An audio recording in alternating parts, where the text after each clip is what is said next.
Salut Pierre. Salut Thierry.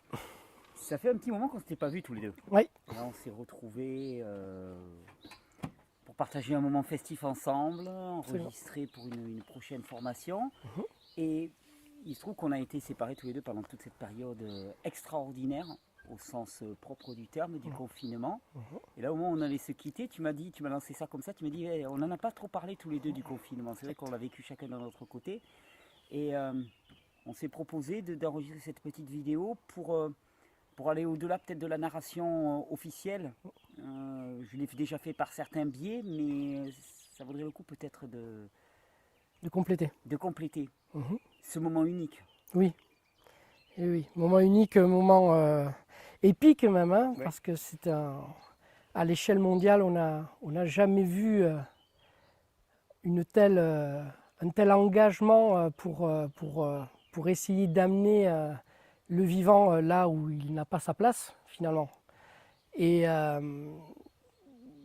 on a vu beaucoup de choses en fait se passer pendant cette période de confinement et je trouve encore plus par la suite. Oui, moi je pense que l'après-confinement est encore plus... C'est un peu comme quand on jeûne, tu as la phase catabolique, puis tu as la phase anabolique qui commence derrière, et c'est presque celle-là où on voit le plus de transformation, où le vivant s'exprime, enfin voilà, le plus fort quoi. Exactement. Et donc sans rentrer dans l'aspect, je dirais, politique de la situation et de toute l'ingérence et des raisons de cette ingérence au niveau national, mais aussi au niveau mondial hein, finalement. Hein. Il y a quand même... moi, il y a des choses qui m'ont vraiment... il y a des choses qui ont vraiment attisé ma curiosité et j'ai réussi à faire certains liens par rapport à des événements passés. Je te disais tout à l'heure que notre génération n'avait pas connu de guerre et je pense en fait qu'on est en train de connaître notre guerre et de façon beaucoup plus marquée que les autres guerres où on donnait des excuses je dirais, toujours d'ordre fallacieux évidemment pour amener les gens à s'entretuer au nom d'une raison qui échappe à la plupart des gens. Là, cette fois-ci, c'est une guerre vraiment qui est lancée pour le coup aux vivants. Et il y a énormément de choses qui m'ont choqué et dans l'une de celles-là, il y a notamment bon, d'une part, il y a le port du masque qui a été...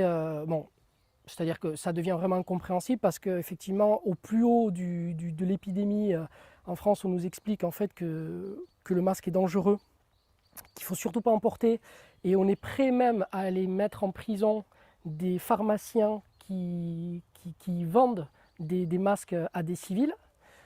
Et au moment où l'épidémie est au plus bas et est en train de disparaître, même si tout le monde ne le souhaite pas, étant vraiment en train de disparaître, là, ça devient obligatoire. Et ce sont les mêmes qui prennent ces décisions. Bon, je faisais la remarque quand même la dernière fois que nous, simples civils, pour beaucoup moins que ça, on est virés depuis longtemps de notre travail. Hein. C'est-à-dire que là, il n'y a pas de... Je veux dire... Donc là, on voit qu'il y a quand même qu'il y a un projet derrière ça qui n'est pas très logique parce que tout est fait à l'envers et tout est fait pour nous amener à quelque chose qui, j'ai l'impression, vraiment nous dépasse. Au travers de ce masque, bon, il y a plusieurs enjeux, effectivement. Au niveau déjà symbolique, le masque est très fort. C'est-à-dire que d'une certaine façon, il nous bâillonne, mais le plus gros, ça reste qui nous déshumanise. Complètement. Nous déshumanise C'est un peu parce comme que... les lunettes noires que portent les motards par Exactement. exemple, qui coupent le regard et qui fait qu'il n'y a plus ce rapport d'humanité entre les individus. Exactement. Donc, et l'un des fondements de cette déshumanisation, c'est la perte du sourire. Le sourire, c'est l'un des moyens de communication les plus profonds qu'a l'être humain. Et là, à travers le masque, on cherche vraiment à enlever ça. Parce que ce masque, il faut quand même le rappeler, contrairement à des pays où il y a de la pollution et où ils portent ces masques toute la journée, ces masques ne sont pas faits pour être portés toute la journée. Ce sont des masques d'intervention, donc ça doit durer un certain temps, mais nous ne sommes absolument pas faits pour porter des masques. Et donc, il est quasiment, je dirais, absurde de considérer qu'on puisse porter des masques de façon préventive. Pourquoi ? Tout simplement parce que l'action du masque a des actions néfastes sur le corps d'un point de vue physiologique, mais aussi d'un point de vue neurologique, et encore plus d'un point de vue social. D'accord ? C'est-à-dire que on est toujours dans la même façon, dans la même situation. Dans le monde allopathique, donc vraiment médicamenteuse, il y a une dimension qu'on ne prend pas en compte, c'est toujours le bénéfice-risque. C'est-à-dire qu'on prend quelque chose de façon absolue et on considère que la situation justifie les contraintes. D'accord ? Donc là, il faut porter les masques parce que bon, on n'a pas bien compris pourquoi maintenant, alors que tout est en train de tomber. Et donc il faut les porter. Sans se demander, ok, il faudrait porter des masques, quels sont les avantages, mais quels sont les inconvénients ? Et on ne parle pas du tout des inconvénients. Et ils sont énormes. Ils sont énormes. Et donc aujourd'hui, avec toute cette psychose, ce port du masque est extrêmement préjudiciable pour la majorité de la population, mais elle est surtout préjudiciable pour la société. Et c'est là où moi je pense que se trouve la clé du problème, et c'est ça moi qui me choque le plus. C'est-à-dire que quand je dis que je pense que c'est vraiment une guerre contre le vivant, et que je vois une évolution dans l'histoire, c'est que on essaie de mettre de plus en plus de distance entre nous. Tu vois là, cette distanciation qu'il y a entre nous, là, de 1 mètre et compagnie. J'ai vu une publicité, il y a pas longtemps, hein, il y a 5-6 jours, là, rapidement, et il disait, il y avait une grand-mère avec son petit-fils sur un canapé, il maintenait une distance de sécurité, et il y avait marqué une phrase, mais qui m'a extrêmement choqué. Je suis resté, mais bouche bée, qui disait à peu près, qui disait, si vous aimez vos proches, Restez loin. ne les approchez pas. Ouais, c'est un truc de dingue. C'est une injonction paradoxale qui est Exactement. complètement folle. Je veux dire, tout l'amour, l'amour que j'ai pour toi, Pierre, oui, quand on se rencontre tous les deux, ça fait longtemps qu'on ne s'est pas vu. C'est instinctif, parce que ça fait partie de nous. C'est ce que nous sommes. Nous sommes des êtres de contact, nous sommes des êtres sociaux. On a besoin de contact, c'est quelque chose de vital. C'est-à-dire, c'est pas un choix, c'est pas une option, bon allez, j'ai envie d'un peu de contact. Alors, des fois plus que d'autres, mais l'essence même du contact est fondamentale. Elle est physiologiquement inscrite en nous et on en a besoin. Et là, avec cette injonction paradoxale, on la justifie toujours de la même façon par la peur. D'accord ? Et donc, je me suis dit, mais cette distanciation-là sociale, est-ce qu'on n'a pas déjà essayé de nous distancer d'une certaine façon dans l'histoire ? Parce que là, c'est une distanciation physique, très claire, donc on cherche à nous éloigner. Et je me suis rappelé d'un thème très important, mais hautement polémique aussi. Il s'agit du sida. Je sais très bien où tu vas en venir. Ah. Et en fait, je me suis rendu compte que, avec le sida et avec tout ce qui va à côté, avec toute la peur qu'on a générée autour de ça, et avec les préservatifs, on a commencé à créer de la distanciation sexuelle. Oui. Il y a une fibre en plastique qui sépare les deux partenaires. Non, qui sépare ce qui donne la vie. Ah oui. Ça va plus loin. Oui. Ça va plus loin. C'est-à-dire qu'on met une interface inerte entre deux polarités qui donnent normalement la vie quand ils sont en contact. Ça va beaucoup plus loin au niveau de la symbolique. Donc, distanciation sexuelle dans un premier temps, et maintenant, distanciation physique. Et on touche là, si on analyse bien la chose, on touche là au fondement de ce que nous sommes. C'est-à-dire que ce qui fait de nous des êtres humains, c'est que nous interagissons. D'accord ?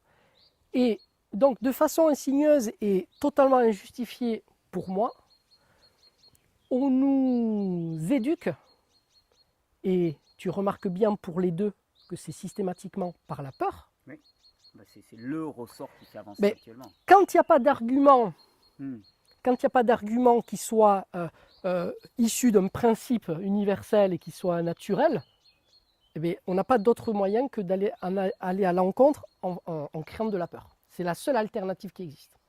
Donc d'abord, on fait peur pour dire aux gens de prendre la distance sexuellement, c'est-à-dire que déjà, quand on a un rapport, se protéger. Il faut avoir peur de la sexualité, parce que ça peut transmettre des maladies. Et maintenant, il faut commencer à avoir peur des gens tout court, parce qu'ils peuvent te transmettre des virus qui peuvent te tuer. D'accord? Donc petit à petit, on va jouer sur les fondamentaux de ce que nous sommes pour nous déshumaniser.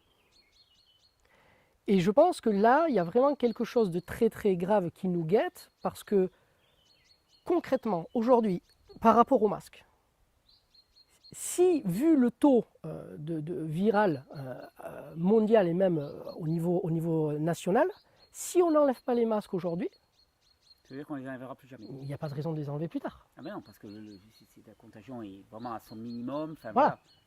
Donc soit on essaye de nous éduquer à apprendre à vivre avec, C'est ce que je pense fortement. ce qui est à mon avis aussi ce qui est en train de se passer. Et il nous habitue surtout, au-delà de la distanciation, à avoir peur les uns des autres. Et ça aussi, c'est des choses qu'on a déjà vues dans l'histoire.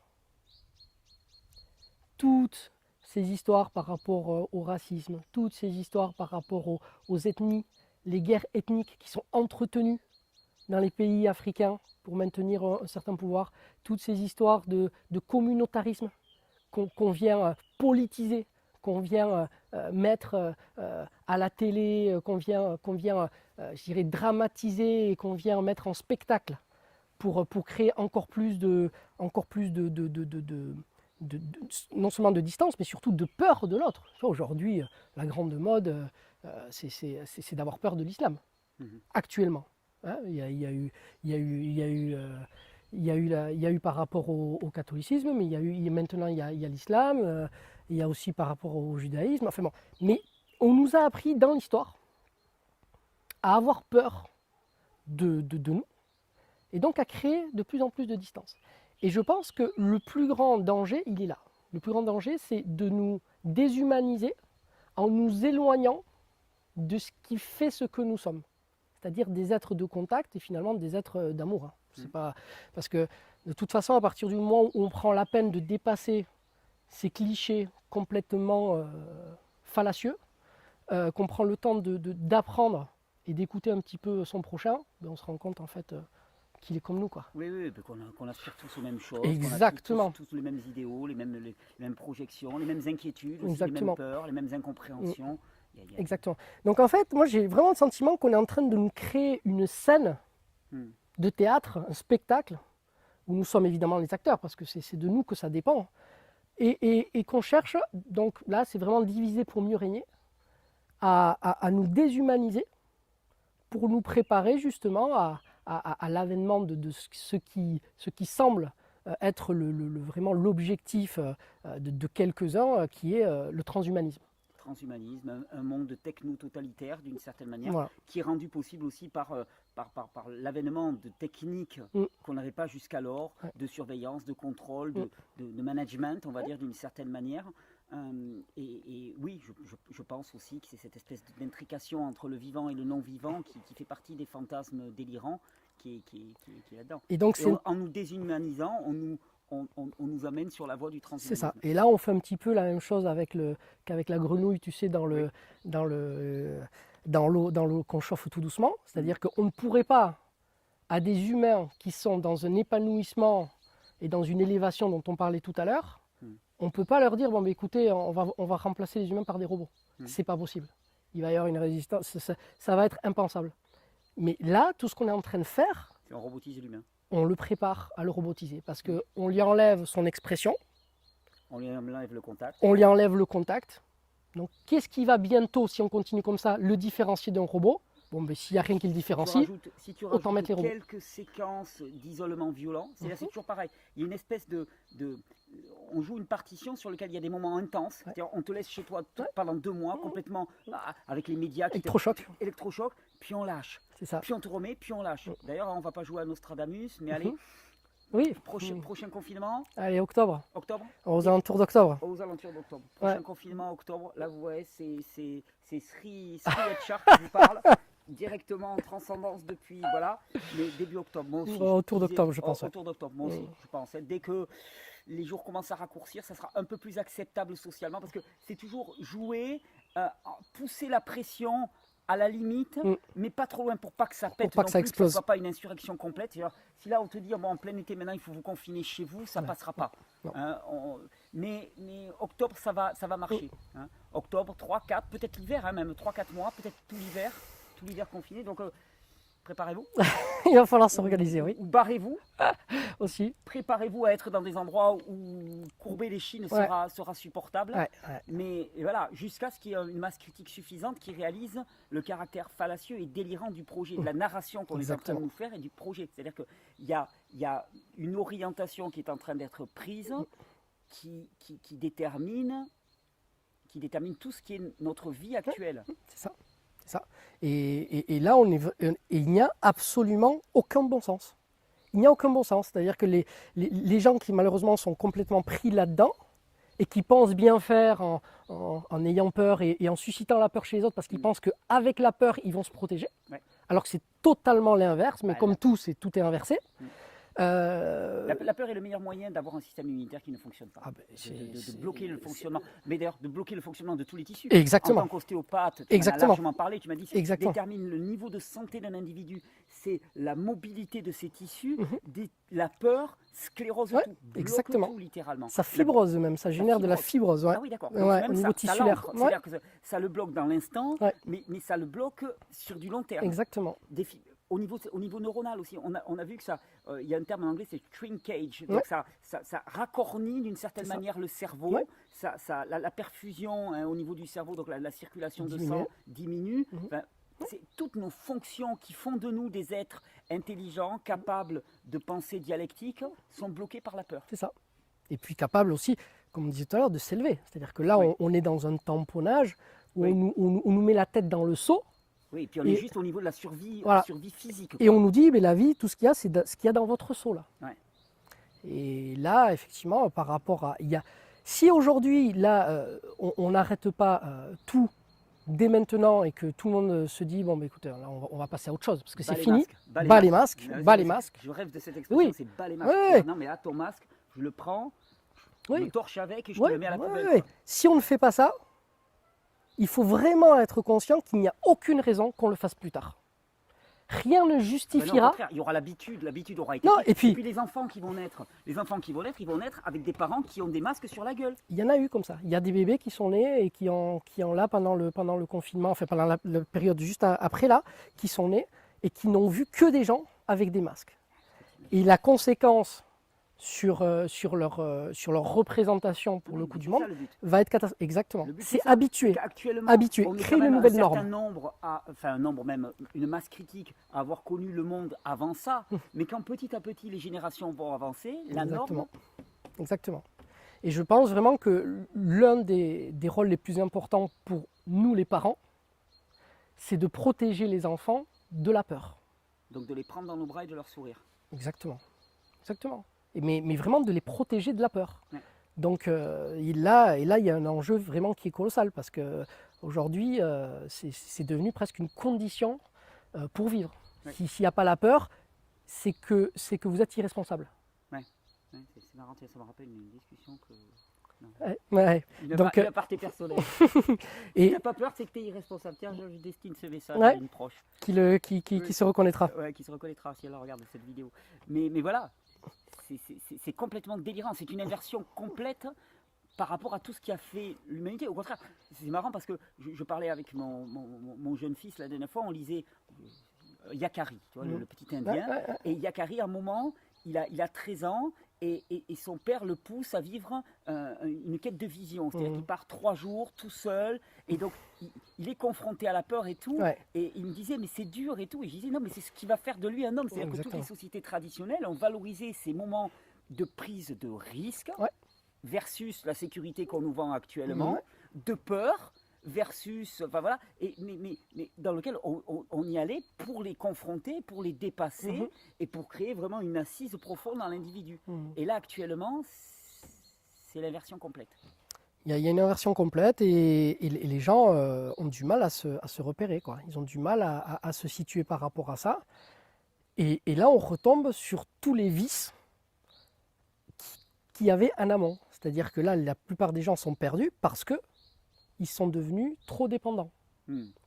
C'est-à-dire qu'ils ont laissé leur sens critique et leur bon sens de côté parce qu'ils ont délégué tout ce qu'ils devaient croire, penser et faire à des spécialistes qui n'ont pas toujours de la légitimité. Oui, et puis souvent des intérêts croisés qui sont questionnables. Ouais, parce que c'est quand même un tour de force extraordinaire d'arriver à stopper comme ça le monde entier. Au niveau de la narration, c'est fabuleux. C'est incroyable. C'est magistral. On n'a jamais vu ça. Et ça, c'est vraiment permis parce que justement, il y a un certain niveau d'irresponsabilité, mais dans le sens de dépendance. C'est-à-dire qu'on est trop habitué à accepter les choses telles qu'on nous les dit. Non pas telles qu'elles sont, mais telles qu'on nous les dit. C'est-à-dire qu'à aucun moment, on va se dire, bon, mais écoutez, maintenant, vous devez absolument porter des masques et tout ça. On va à aucun moment remettre ça en question en essayant de recontextualiser et de demander pourquoi. Non, mais attends, si c'est tel spécialiste qui l'a dit, voilà. Mais si on creuse bien, vous allez voir que tous les spécialistes ne disent pas la même chose. Et à partir du moment où ils ne disent pas tous la même chose, c'est qu'il y a peut-être quelque chose à aller creuser. Et ça, on ne le fait pas. Et donc là, les conflits d'intérêts après arrivent très vite parce que nous, on est dans un système pyramidal. Donc c'est toujours quelques-uns qui décident pour tout le monde. Et c'est beaucoup plus facile d'avoir des conflits d'intérêts quand il y en a 2 ou 3 au sommet de la pyramide que quand c'est quelque chose d'horizontal où il y a un millier de personnes qui décident. Parce que quand il y a un millier de personnes qui décident, il y en a forcément quelques-uns qui vont dire non mais attendez, là ce que vous dites... Qui vont avoir l'intégrité. Exactement. Malgré même tout ce qu'ils ont reçu, toute la pression qu'ils ont reçue, de dire attendez, moi j'ai pas peur de me lever et de dire attends là il y a quand même un problème. Exactement. Alors qu'aujourd'hui, quand c'est que quelques personnes qui décident, au gouvernement, là ne serait-ce qu'en France, ils sont que quelques-uns et c'est toujours les mêmes. Et encore une fois, je dis, c'est les mêmes qui nous ont dit au mois de février, mars, où l'épidémie était au plus haut, que les masques étaient dangereux quand même. Hein, donc surtout ne pas en porter, quitte à mettre des personnes, des pharmaciens en prison. Et maintenant qu'il n'y a plus rien, c'est obligatoire. Ce sont les mêmes. Et parce que je pense que cette pandémie est un merveilleux fourre-tout accélérateur de tas d'intentions qu'il y avait. Et là, vous savez, ouais, mais le masque, là, c'est un truc pour faire avancer cet agenda transhumaniste, c'est fabuleux. Comme pour faire avancer, par exemple, la virtualisation de l'argent, comme pour faire avancer le déploiement des antennes de radiofréquence, comme pour faire avancer beaucoup de choses. L'enseignement à distance, c'est-à-dire le fait que les enfants n'aillent plus à l'école, mais se retrouvent isolés chacun les uns séparés, alors que le seul intérêt qu'avait à l'école, enfin je sais pas pour toi, moi le seul intérêt que je trouvais à l'école, c'est d'aller voir les copains. Social, exactement. Mais c'était aller voir les copains. Ah ben c'est pas pour le contenu. Hein, non, le contenu, enfin je veux dire, c'est ce que j'ai appris en 20 ans de scolarisation, c'est ridicule. Ouais. Le seul truc, c'était d'être avec les copains, la vie sociale et tout ça. Et on casse ça. On casse ça complètement. Absolument. Et donc je le vois comme une espèce d'accélérateur, c'est que les mecs, ils ont vu cette brèche, ils s'y sont enfoncés et ils essaient de faire tout avancer au forceps. Ouais. Le seul avantage pour moi, c'est que ça devient tellement évident, je l'espère, que plus forte est la contrainte, plus forte est la réaction derrière. Ouais. Et j'espère une réaction physiologique du vivant en chacun de nous pour s'opposer, pour en tout cas créer quelque chose d'alternatif à ça à côté. Oui, absolument. Mais ce regard sur la déshumanisation, il me paraissait très important. Je te remercie. C'est vraiment pour moi la partie la plus importante parce que c'est celle qui va nous condamner le plus en fait. C'est d'elle dont on va avoir le plus de mal à se remettre. Ouais. C'est ce qui va toucher. Elle nous brise en tant qu'entité. Elle nous brise en tant qu'entité et ça va être très compliqué par la suite de s'insurger une fois qu'on aura été complètement objetisé. D'accord. Alors la bonne nouvelle quand même, c'est que il ne s'agit pas de manipuler des peurs, au contraire, il s'agit de passer des actions concrètes. Et là, les actions concrètes, c'est sourire. Absolument. Et se prendre dans les bras. Exactement. La classe. Exactement. C'est la base. C'est la base de. Ça devient un acte militant. Exactement. Exactement. Et moi, je milite tout le monde à militer à fond maintenant parce que c'est. Pour les sourires et les embrassades. Pour les sourires et les embrassades. Ouais. Parce que quel que soit le niveau là d'état du virus, on a beaucoup plus. On ne dit pas que en faisant ça, il n'y a aucun risque d'attraper quoi que ce soit. C'est pas ça. Moi, ce que je dis, c'est que on a beaucoup plus à perdre à ne pas le faire qu'à le faire. C'est toujours le bénéfice-risque. Oui, toujours pareil. On a beaucoup plus à perdre. C'est-à-dire que, D'un point de vue général au niveau de la société. c'est-à-dire que, en se distanciant, en mettant le masque, on est sûr d'être perdant. Parce qu'on ne va pas être nourri par ce dont nous avons vraiment besoin. Oui, ce qui fait que la vie a de la saveur. Exactement. De la qualité. Donc là, on est perdant, c'est sûr. Si on ne le met pas, on est gagnant, c'est certain, parce qu'on se nourrit de ce dont nous avons besoin.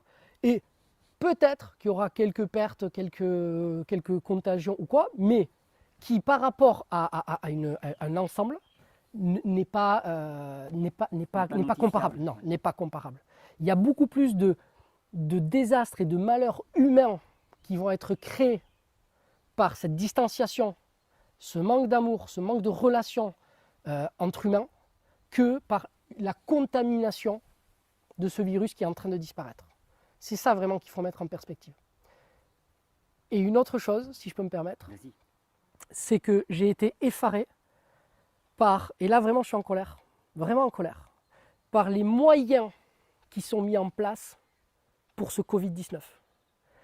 Les moyens financiers qui sont mis en place pour tout organiser, tous les panneaux qui ont été affichés, toutes les signalisations, tous les plexiglas, tous les gels, tous les trucs, tout cet argent qui a été mobilisé pour ce virus, argent public bien entendu, pourquoi est-ce qu'on ne fait pas la même chose avec les vrais problèmes que sont les maladies de civilisation? Diabète, hypertension. Et d'ailleurs, en sachant que 99% des personnes qui sont décédées de ce coronavirus présentaient ces maladies de civilisation, c'est-à-dire présentaient 2 ou 3 pathologies. On connaît l'étude italienne qui a été faite là-dessus et ainsi de suite. Exactement, ça c'est des choses qu'on sait. Mais voilà, on va retrouver pourquoi est-ce que des produits issus de l'agriculture biologique sont surtaxés contrairement aux produits conventionnels. Pourquoi est-ce que tout le monde n'a pas accès à une alimentation de qualité. Pourquoi Donc moi je suis orientation des moyens. On retombe sur le même truc, c'est que tant qu'on délègue ce qui est de nos besoins vitaux, tant qu'on le délègue dans les mains des autres, eh bien, on est assujetti à leurs choix et qui sont souvent parce qu'il faut être vraiment clair. Aujourd'hui, malgré ce virus de la peur pour lesquels on a mis en moyen, et d'ailleurs ces moyens sont là pour cacher la misère finalement que c'est derrière, parce qu'il n'a pas été aussi virulent que ce qu'ils attendaient. Non, voilà, donc, mais vous avez beaucoup plus de chances de développer un diabète, des troubles cardiaques. Rester enfermé chez soi à bouffer de la merde. Même sans ça, dans le quotidien avec votre mode de vie, oui. Vous avez plus de chances d'attraper ça que d'attraper le coronavirus. Complètement. Donc déjà, pourquoi du coup prioriser le Covid-19? Pourquoi arrêter une économie à l'échelle mondiale et financer de façon massive notre argent pour quelque chose qui, lorsqu'on le met en rapport avec les autres pathologies qui nous guettent et qui sont vraiment un fléau, pourquoi est-ce qu'on les met pas en perspective? Et ça me met vraiment en colère, parce qu'on voit du coup qu'il n'y a aucune raison scientifique et que ce sont des raisons politiques. Mais cette colère, elle peut nous permettre de construire autre chose. Ah, mais la colère, elle est toujours là pour construire. C'est pas de la haine que j'ai, c'est de la colère. Hein. Et la colère, elle a toujours été moteur pour moi. Pierre, je te remercie. Avec plaisir, Thierry. On peut prendre des photos, on va faire un acte de sédition complète. Merci à toi. Merci avec grand plaisir. Toujours de partager ces réflexions. Ben, c'est un plaisir. Merci d'être présent dans ma vie. Ben, écoute. Et merci de ne pas respecter la distanciation sociale. Oh là là, quelle horreur. Bah les masques.